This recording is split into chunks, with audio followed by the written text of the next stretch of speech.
I was just reading Coach's comments and saw that.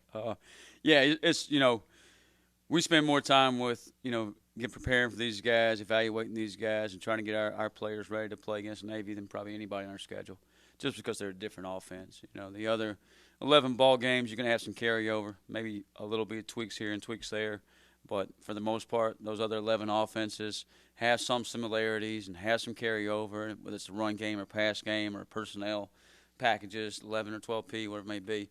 In this game, you're facing a 30 personnel team, as you call it, 3 backs and no tight ends for the most part, and that's totally different what you face the other 11 games, and you're facing a team that's going to run the football, 85, 90% of the time. So it's a different animal, and they do as good a job as anybody in the country with it. So certainly got our hands full. You certainly put a lot more effort and time as far as just the thought into it and preparation for it. And, you got to be sound in all phases. And like I'm telling our guys, all 11 of you got to do your job, not just 1 or 2 of you here and there. It's all 11 of us, because if you don't do your job, it doesn't turn out in our favor.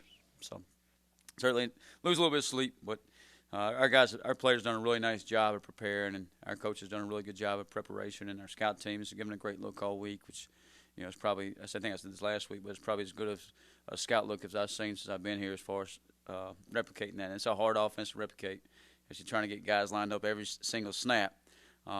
It's not like, hey, go out there and line up at wide out like our offense. That's easy for them.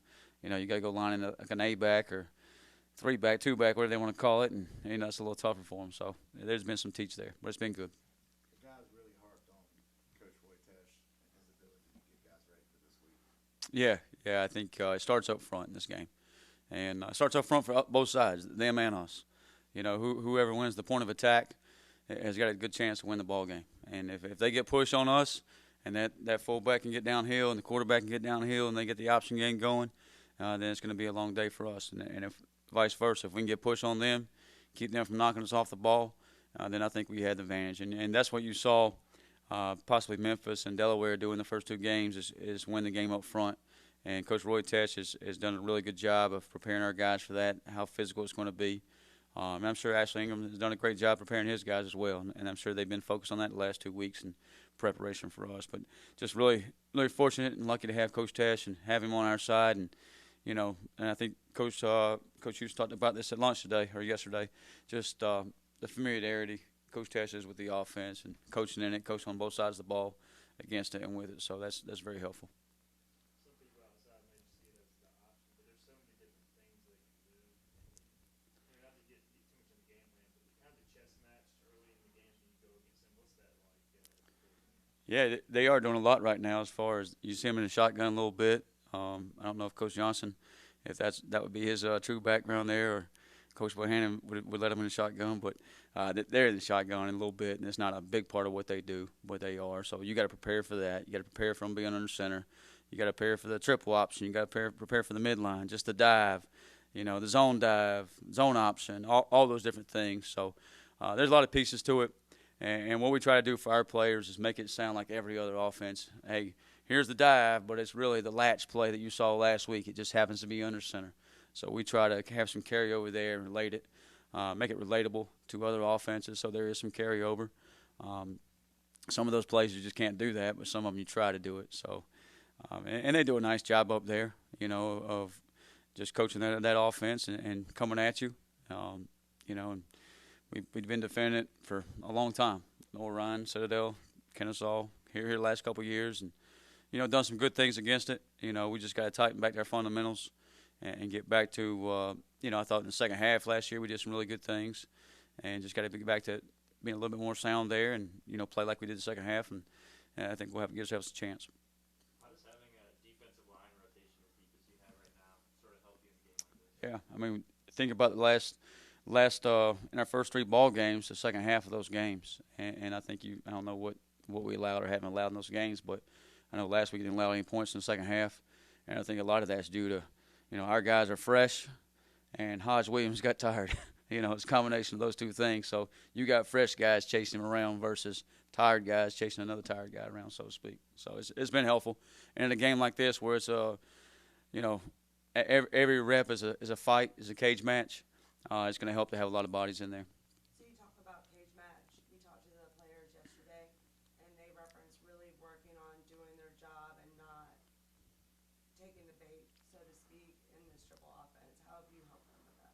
Yeah, we just talk about, great eyes and great fundamentals. If my job is go take on the double team, I got to do that to the best of my ability.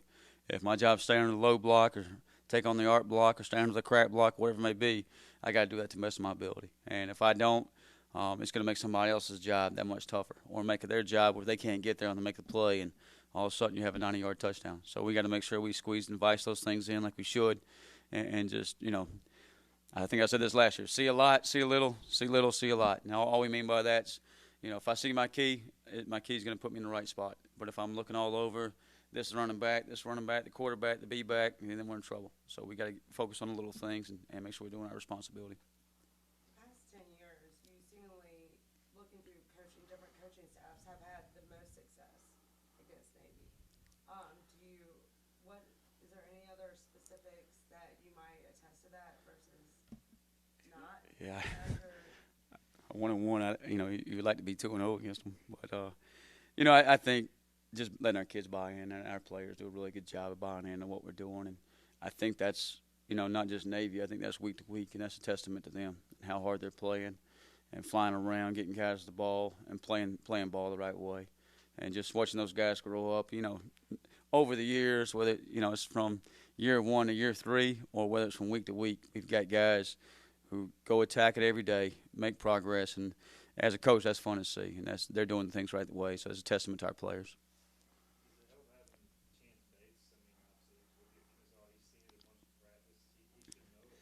Yeah, I asked Chance after practice. I said yesterday, hey, Chance, anything you don't feel comfortable with, you go with everything. He goes, oh, yeah, except that one thing where they're in the shotgun. I said, well, don't worry about the shotgun. So how about under center? He goes, nah, that's easy. So, yeah, he's seen it a few times, and, it's very, very similar. I mean, obviously, Coach Bohannon at Kennesaw State was with Coach Niemot and Coach Johnson at Navy, and so it's a very similar tree there. They'll be very much alike.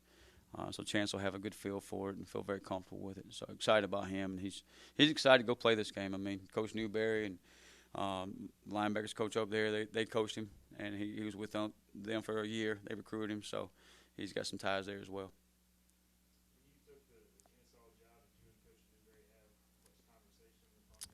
Yeah, me and Coach Newberry have been friends for a long time. I met him when I was at Lenore Ryan, and then when I got to Citadel, we would talk, quite often. Just, there's guys out there that you share thoughts and share philosophies, and he was one of those guys. And just we would talk ball over the phone and catch up, and we're just very similar in a lot of ways.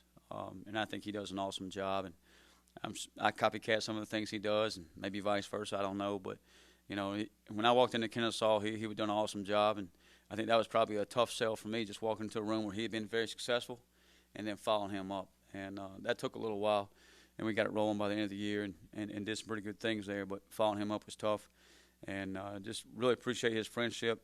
And, and we still talk a little bit now. We don't obviously talk much before this game, but after this game we'll get a chance to catch up and, just catch up as friends and catch up talking ball too. So that's always good.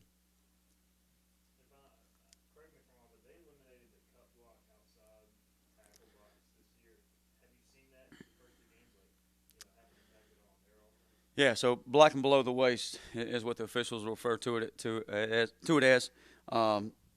Used to, you could block at the second and third level, and you could block outside the tackle box as long as I was squaring you up or certain angles there. Now the only blocking below the waist is anybody that's on the line of scrimmage.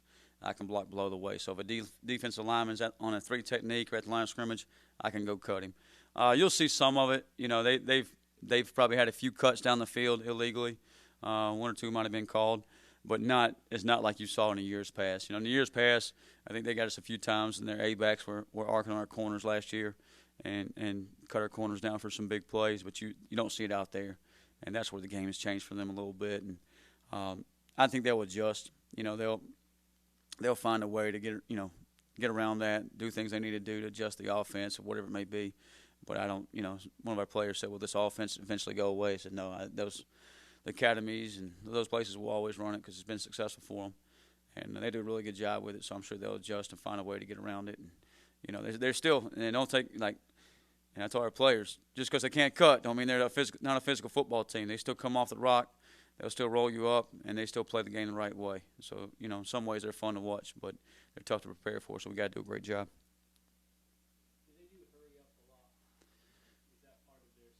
You know, you'll see them. They have urgency and tempo.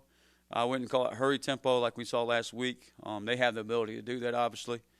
You know, last year they huddled against us.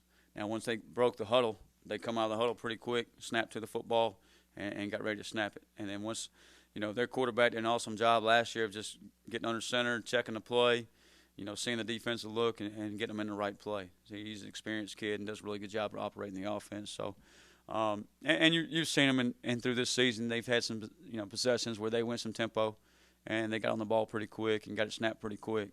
But I wouldn't think that's really what the game they want to play. I mean, most traditional offenses, triple option offenses, they want to kind of take their time, you know, keep the defense off the field, control the ball, and do that type of game.